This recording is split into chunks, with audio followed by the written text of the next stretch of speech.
the rule of law. It has been and still is the priority of our presidency.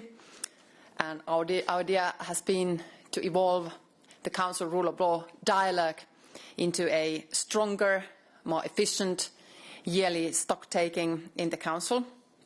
The idea is to prevent rule of law problems, to be a positive and constructive in the approach. Like I said, this has been a key priority to our presidency, and I'm really happy to say that the issue has now gone forward. And of course, this is not a solo performance. We need the support of all of the member states. Today we did not succeed to reach the consensus. We submitted presidency conclusions, which were luckily supported by a large majority of member states. I thank them for their support. So these conclusions, they provide guidance for future dialogues within the Council, so the work on the rule of law certainly continues. Esther Zalán from EU Observer.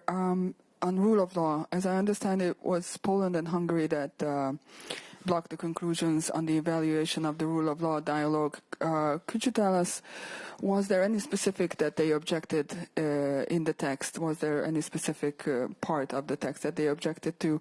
And that second question, if I may, in your view, is there a realistic chance to strengthen this dialogue, which needs consensus when it's unlikely that these two countries would change their mind? Thank you.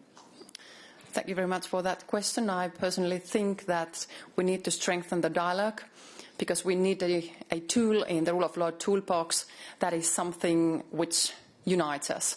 When we are talking about all the other elements of the rule of law, there's an element of sanctioning thick in the air, and it's not always very productive. It can be very divisive.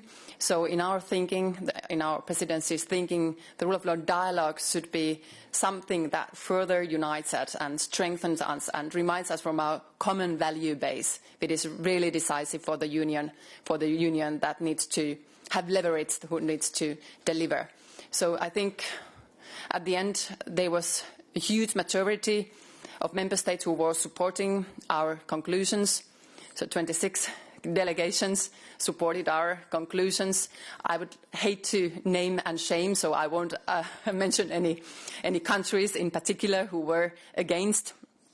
But nevertheless, the work continues, and I hope that rule of law can be something that further unites us. Perhaps an element that was a bit difficult for some of the delegations was the role of the Commission.